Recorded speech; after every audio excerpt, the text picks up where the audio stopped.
Welcome to the next episode of Junior Sports Talk TV. Thank y'all for tuning in. Please like and subscribe to the channel. So today we're gonna be talking about a lot of Alabama stuff, a lot of different stuff.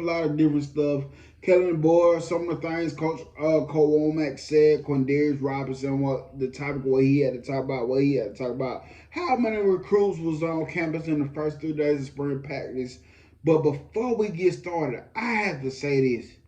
Cat Williams is one of the most amazing 52-year-olds I ever seen. He was recorded on video at some football facility, and he ran a 4.97 in the 40-yard dash at 52 years old. Why am I talking about this? Because one, he's 52.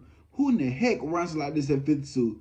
And second of all, y'all remember a couple months ago, he went really viral on Club Shay Shay podcast, and one of the things he said, he ran like a 4 or something like that. Wasn't a 4.4, but a 4.97 for a 52-year-old is freaking amazing. So shout out to Cat Williams on that. Shout out to Cat Williams running a 40-yard dash in that amount of time. He's amazing. And second of all, I want to talk about this. Congratulations to Bo Scarbrough. The legend has stepped down. And I got this from the Bama Standard. Shout out to the Bama Standard show podcast I really respect. Got my guy Lucian on there. And a whole bunch of Alabama legends comes on and speak their mind as well. Comedian Steve Brown. Man, them guys are amazing over there. They are amazing over there. Justin Riley, he's the one that's behind this channel. A lot of respect to them guys. But he announced on his Instagram page today, our brother Alabama legend Bo Scarbrough has officially retired from football. Congrats to Bo on the job well done. We're proud of you. May God bless the next chapter of his journey. Next chapter of his journey.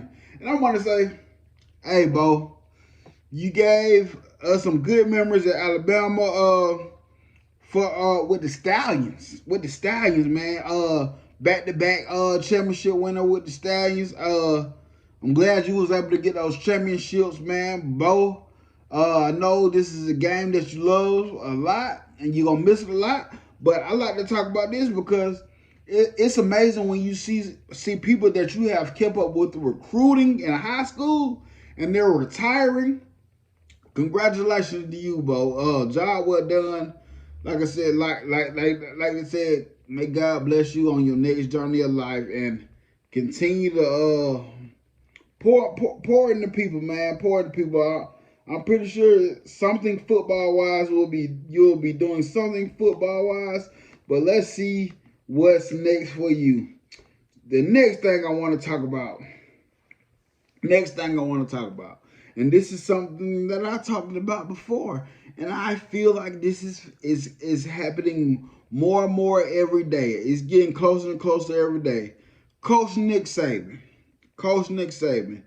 He is set to visit the White House, and they're going to be talking about the college football, the landscape of college football. And I said this when Coach Saban first retired, that I feel like Coach Saban is going to be the one to expose a lot of stuff, and he's going to be the one to help get college football back on the right track. Nick Saban has been invited to the United States Capitol to discuss the future of college athletes. Listen, Coach Saban tried to warn everybody before the NIL stuff came out. Before this NIL, when it came out, he tried to warn everybody. Everybody say, he's just crying. He's scared everybody's going to make college football landscape even. Listen, whatever you feel, you may feel like that still, whatever. But listen, y'all know college football is not right now. Y'all know it's not right now. And I said it before, and I still believe it a whole lot. Coach Saban is going to expose this crazy landscape of college football. He gonna expose the college crazy landscape of college football. This is my opinion. Sorry guys, I'm over here multitasking right now. My bad. But Coach Saban is going to be in the White House not White House, but the Capitol, and he's going to discuss this. He's going to have opinions. Right now, Coach Saban's in the situation when he opens his mouth, a lot of people is going to listen right now. He's in that position. But this guy, I want to talk about somebody that I really like a lot, that I appreciate. These are one of the Bama players that you have to appreciate the grind, the hard nose. It's Quindarius Robinson. Quindarius Robinson said that I'm gonna say this one. He is one of the perfect examples of who you would want on your football team. Why do I say that? He said, I do not believe in jumping ship. My mom always coached me to finish what I start. That is one of the things I've always been big on, just finishing what I started. And I'm not trying to run away from my problems. That's what he said. That is the reason why he didn't transfer. Quindarius Robinson is a guy, he's going to grind it out. He's going to stick it out through whatever it takes. He's going to grind it out. And those guys, whether it's in football or whatever you do, when you have that mindset, you will be successful at what you do. You will be successful at what you do. Sorry, my words are messed up tonight. But that is the type of guy, yes, I will want on my team, Quindarius Robinson. So let's get to Kane Womack. This is something that he said. Growing up in the South, my daddy was a long-time defensive coordinator all over the SEC. I played in the SEC and have always had tremendous respect for Alabama. There's a standard here that's respected in college football across the board, and you want to be a part of those things. Kane Womack, I am excited about this guy. He put out a video the other day before yesterday, talking to a recruit, and I'm bringing this up because we talk about a guy that was the head coach of a college football team. Came down to be the defensive coordinator. That tells you a lot about Kellen DeBoer. That tells you a lot about Alabama getting the chance to coach at Alabama. Kane Womack, what he did when he did the video today, that is something we never would have seen Coach Saban do. Like we have not seen that. And that is the type of stuff, good coaching, and that type of stuff is what attracts the young guys. That's the type of stuff that attracts the young guys. That's why I'm loving this younger coaching staff that come with new energetic ways. They understand these kids more. Hey, get out on the field and win. If y'all get out on the field and win, man, this recruiting thing is going to be a piece of cake for y'all. Because y'all know how to get out to these players. Y'all know how to get to these players. And Kellen DeBoer, Kane Womack, all these guys have been putting out offers. The efforts on the recruiting trail right now, for me, it doesn't go unnoticed. Let's get some of these guys to commit. But the efforts that y'all are putting out right now doesn't go unnoticed. So, Kane Womack, I appreciate you, man. The man, I appreciate you. So we know a couple weeks ago, Caleb Odom has changed his social media stuff from tight end to wide receiver, and people were in question about that. But today, Alabama Kendrick Law confirmed the 4-star freshman Caleb Odom is no longer a tight end. Caleb Odom is a wide receiver. He is elite. He is the biggest receiver we have, height-wise, and he is aggressive. Listen, Caleb Odom he lined up at wide receiver a lot of times in high school. Shout out to Juju Lewis. He was on campus as well. He has been on campus as well. So, hey, like I said, the recruiting on y'all doing what y'all do on the recruiting trail. doesn't go unnoticed. But Caleb Odom, I think he is going to be the wide receiver of the future. And let's talk about Kendra Law and Jeremy Bernard. I think we have two of the same players. These two guys, I think, are going to be great for Alabama.